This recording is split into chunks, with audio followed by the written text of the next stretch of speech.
இன்றைய நற்செய்தி யோவான் எழுதிய தூய நற்செய்தியிலிருந்து வாசகம். ஆண்டவரே, மாட்சி உமக்கே. அதிகாரம் 17, இறை வார்த்தைகள் 11 முதல் 19 முடிய. இயேசு வானத்தை அண்ணார்ந்து பார்த்து வேண்டியது: தூய தந்தையே, நாம் ஒன்றாய் இருப்பது போல் அவர்களும் ஒன்றாய் இருக்கும்படி நீர் எனக்கு அளித்த உம் பெயரின் ஆற்றலால் அவர்களை காத்தருளும். நான் அவர்களோடு இருந்தபோது நீர் எனக்கு அளித்த உம் பெயரின் ஆற்றலால் அவர்களை காத்து வந்தேன், நன்கு பாதுகாத்தேன். அவர்களுள் எவரும் அழிவுறவில்லை. மறைநூலில் எழுதியுள்ளது நிறைவேறும் வண்ணம் அழிவுக்குரியவன் மட்டுமே அழிவுற்றான். இப்போது உம்மிடம் வருகிறேன். என் மகிழ்ச்சி அவர்களுள் நிறைவாக இருக்கும்படி நான் உலகில் இருக்கும்போதே இதை சொல்கிறேன். உம் வார்த்தையை நான் அவர்களுக்கு அறிவித்தேன். நான் உலகை சார்ந்தவனாய் இல்லாதது போல் அவர்களும் உலகை சார்ந்தவர்கள் அல்ல. ஆதலால் உலகம் அவர்களை வெறுக்கிறது. அவர்களை உலகிலிருந்து எடுத்துவிட வேண்டுமென்று நான் வேண்டவில்லை, தீயோனிடமிருந்து அவர்களை காத்தருள வேண்டுமென்றே வேண்டுகிறேன். நான் உலகை சார்ந்தவனாய் இல்லாதது போல் அவர்களும் உலகை சார்ந்தவர்கள் அல்ல.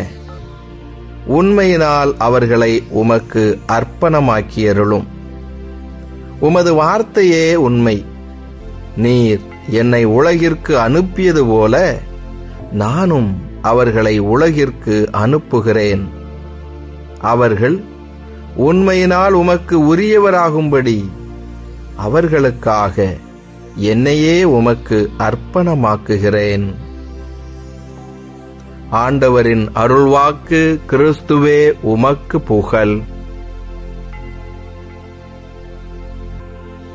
என் ஆண்டவர் இயேசுவில் அன்பார்ந்த சகோதர சகோதரிகளே, உங்கள் அனைவரையும் உயிர்த்த நம் ஆண்டவர் இயேசு கிறிஸ்துவின் பெயரிலே அன்போடு வாழ்த்துகின்றேன்.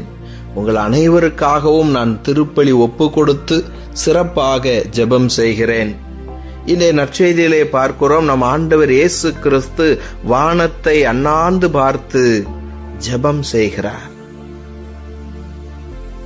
தந்தையை நோக்கி ஜெபிக்கிறார். நமக்காக ஜெபிக்கிறார். நாம் ஒற்றுமையாக இருக்க வேண்டும் என்று ஜெபிக்கிறார். என் அன்பிற்குரியவர்களே, நாம் ஒவ்வொரு நாளும் நம் ஆண்டவர் இயேசுவை போல ஜெபம் செய்ய அழைக்கப்படுகிறோம். வானக தந்தையிடத்திலே ஜெபிக்க அழைக்கப்படுகிறோம். ஒற்றுமைக்காக ஜெபிக்க அழைக்கப்படுகிறோம். இந்த நம்முடைய குடும்பத்திலே ஒற்றுமை இருக்கிறதா? நாம் வாழும் தெருவிலே இந்த ஒற்றுமை இருக்கிறதா? நம் ஊரில் இருக்கிறதா? இந்த சமூகத்தில், திருச்சபையில் இருக்கிறதா? நாம் வேலை செய்யக்கூடிய இடங்களிலே, நாம் படித்துக் கொண்டிருக்கக்கூடிய இடத்திலே அந்த ஒற்றுமை இருக்கிறதா என்று நம்மையே நாம் கேள்வி கேட்டு பார்ப்போம். என் அன்பிற்குரியவர்களே, ஆண்டவர் இயேசு கிறிஸ்து எடுத்த உடனேயே முதலாவதாக நமக்காக ஜெபிக்கக்கூடிய காரியம் ஒற்றுமைக்காக. தந்தையும் மகனும் ஒன்றாயிருப்பது போல நாம் ஒன்றாயிருக்க அழைக்கப்படுகிறோம். நமக்காக ஆண்டவர் இயேசு கிறிஸ்துவே ஜெபம் செய்கிறார். எனவே நாமும் ஒவ்வொரு நாளும் நம்முடைய குடும்பத்திற்காக, இந்த நம்முடைய நாட்டிற்காக, இந்த அகில உலகத்திற்காக நாம் ஒற்றுமை வேண்டி ஜெபிக்க வேண்டும். எங்கள் குடும்பத்தில் இருக்கக்கூடிய எல்லோரும் ஒற்றுமையாய் இருக்க வேண்டும். ஆண்டவரே, வானக தந்தையே, எங்களை ஆசீர்வதியும் என்று சொல்லி ஜெபிக்க வேண்டும். ஏன் ஒற்றுமை முக்கியமாக இருக்கிறது? நாம் சிதறி போனால் அங்கே நிம்மதி இல்லாமல் இருக்கக்கூடும். நாம் பிளவுபட்டு போனால் நம்மை பகைவர்கள் மிக எளிமையாக வென்று விடுவார்கள். நாம் ஒற்றுமையாய் இருக்கிற பொழுதுதான் நமக்கு ஒரு வலிமை இருக்கிறது. இன்று நாம் நமக்குள்ளாகவே பிளவுபட்டு கிடக்கிறோம். பணத்தினால், சொத்தினால், கருத்துக்களினால், நம்முடைய விருப்பங்களினால், நம்முடைய கொள்கைகளினால் பல நிலைகளிலே நாம் பிளவுபட்டு போய்விடுகிறோம். திருமணமான தம்பதியினர் இன்பத்திலும் துன்பத்திலும் உடல் நலத்திலும் நோயிலும் நான் பிரமாணிக்கமாயிருப்பேன் என்று வாக்கு கொடுக்கக்கூடியவர்கள் கூட மிக குறுகிய காலத்திலே பிரிந்து போய்விடுகிறார்கள். இதற்கு முக்கியமான காரணம் நமக்கு மிக சவாலாக இருப்பது இந்த உலகத்திலே தனி மனித சுதந்திரம் என்று சொல்லக்கூடிய ஒன்றுதான். முன்பொரு காலத்திலே நம்முடைய பெற்றோர்கள் எல்லாம் இணைந்து வாழ்ந்தார்கள். அவர்கள் ஒருவர் மற்றவரை ஏற்றுக்கொண்டார்கள். தங்களுடைய கருத்து சரி என்று தெரிந்தாலும் அதை விட்டு கொடுக்க தயாராயிருந்தார்கள். மன்னிப்பதற்கு, ஏற்றுக்கொள்வதற்கு அவர்களிடத்திலே ஒரு துணிவு இருந்தது. ஆனால் இன்று நமக்கு அப்படி விட்டு கொடுப்பதற்கு, இறங்கி செல்வதற்கு மனமில்லை. எனவேதான் இந்த பிளவு, எனவேதான் இந்த பிரிவு. எனவே அன்பு சகோதர சகோதரிகளே, நம்முடைய குடும்ப ஒற்றுமைக்காக நாம் ஜெபிக்கிற பொழுது, ஆண்டவரே தாழ்ச்சியோடு இருக்கக்கூடிய மனநிலையை எனக்கு தாரும், விட்டு கொடுக்கக்கூடிய மனநிலையை எனக்கு தாரும். ஆண்டவரே, பிறரை மன்னிக்கவும் ஏற்றுக்கொள்ளவும், என் குடும்பத்தில் உள்ளவர்களை நான் அன்பு செய்யவும் எனக்கு நல்ல இதயத்தை தாரும். தந்தையும் மகனும் தூய ஆவியாரும் ஒன்றாய் இருப்பது போல நாமும் ஒன்றாய் இருக்கிற பொழுது மிக ஆசீர்வாதமான குடும்பமாய் நாம் விளங்க முடியும். என் அன்பிற்குரியவர்களே, இயேசுடைய சீடர்கள் பல வகையான பின்னணியை கொண்டவர்கள். ஒவ்வொருவரும் ஒவ்வொரு பகுதியிலிருந்து ஒவ்வொரு தொழிலை செய்யக்கூடியவர்களாய் இருந்தார்கள். அவர்களுடைய குணநலன்கள் வெவ்வேறாய் இருந்தது. அவர்களுக்குள்ளாக போட்டி இருந்தது. எனவேதான் ஆண்டவர் இயேசு கிறிஸ்து அவர்கள் ஒற்றுமையாய் இருக்க வேண்டும் என்று ஜெபித்தார். அதே போல இந்த சீடர்கள் மத்தியிலே ஒற்றுமை இருந்தது. எனவேதான் அவர்கள் திருத்தூதர் மத்தியாசை தேர்ந்தெடுக்கிற பொழுது ஒன்றாய் இணைந்து ஜெபித்தார்கள்.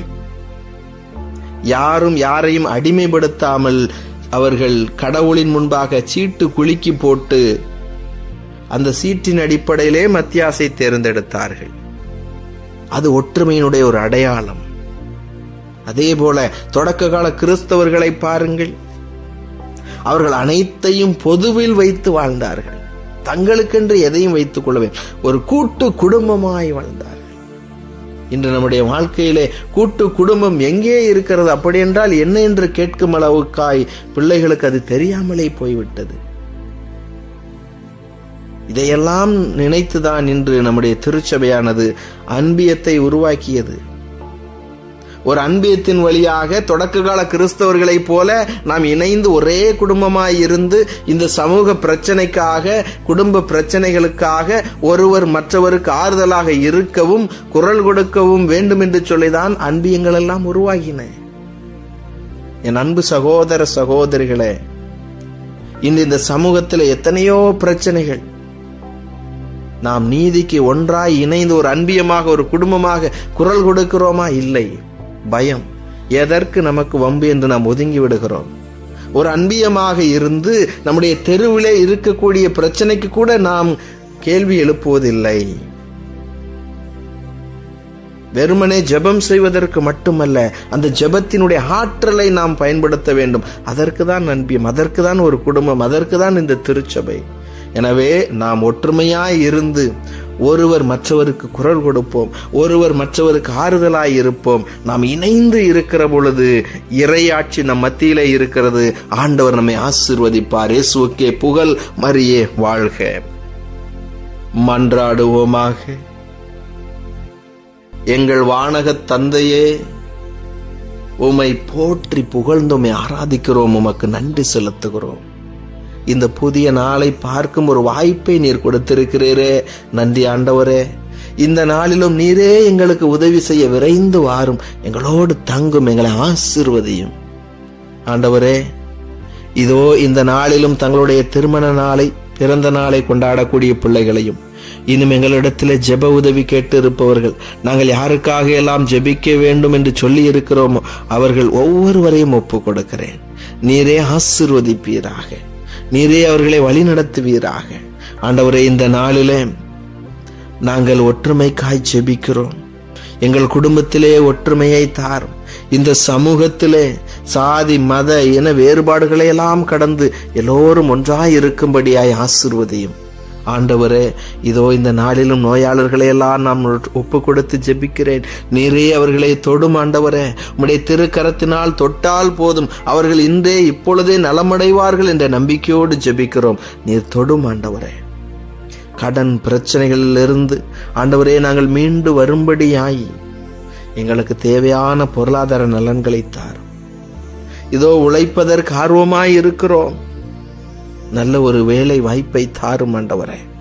இன்னும் சிறப்பாக ஒவ்வொரு குடும்பத்திலும் ஆண்டவரே உம்முடைய அமைதியும் அருளும் ஆசீர்வாதமும் தங்கி இருக்க வேண்டுமா ஜெபிக்கிறேன். இதோ குடும்பங்களிலே இருக்கக்கூடிய பிரச்சனைகளை எல்லாம் நீர் அறிந்திருக்கிறீர். எல்லாவற்றையும், இந்த துயரங்கள் எல்லாவற்றையும் நீர் மகிழ்ச்சியாய் மாற்றி தருவீராக. நாங்கள் ஒருவர் மற்றவருக்காய் இறங்கி செல்லவும், அன்பு செய்யவும், மன்னிக்கவும், விட்டு கொடுக்கவும், ஏற்றுக்கொள்ளவும் தேவையான நல்ல மனநிலையை தாரும் ஆண்டவரே. இதோ மேற்படிப்பிற்காய் தங்களை தயாரித்துக் கொண்டிருக்கக்கூடிய பிள்ளைகள் அவர்கள் வாழ்விலே வெற்றி பெறும்படியாய் ஆசீர்வதித்தருளும் ஆண்டவரே. இதோ இந்த நாளிலும் எங்கள் மத்தியிலே வாழ்ந்து மரித்தவர்களை எல்லாம் நாங்கள் நினைத்து பார்க்கிறோம். இந்த ஆன்மாக்களுக்கு நீரே நித்திய இளைப்பாறுதலை கொடுப்பீராக. இந்த நாளில் நாங்கள் மேற்கொள்ளக்கூடிய பயணங்களிலே ஆண்டவரே நீரே எங்கள் கூட வாரும். எங்களை பாதுகாத்தருளும். திருமண காரியங்களுக்காகவும் குழந்தை செல்வத்திற்காகவும் ஆண்டவரே இதோ இந்த வேளையிலே சிறப்பா ஜெபிக்கிறோம். உம்மால் கூடும் ஆண்டவரே. எலிசபெத் அம்மாளை ஆசீர்வதித்தது போல, சாராவை ஆசீர்வதித்தது போல இதோ இந்த நாளிலே குழந்தை செல்வத்திற்காக ஜெபிக்கக்கூடிய பிள்ளைகளை நீர் ஆசீர்வதித்து விரைவிலே அவர்களுக்கு தேவையான ஆசீர்வாதத்தை கொடுத்து வழிநடத்த வேண்டுமாய் எங்கள் மீட்பராகிய இயேசு கிறிஸ்து வழியாக தந்தையை உம்மை நோக்கி நம்பிக்கையோடு மன்றாடுகிறோம். ஆமேன்.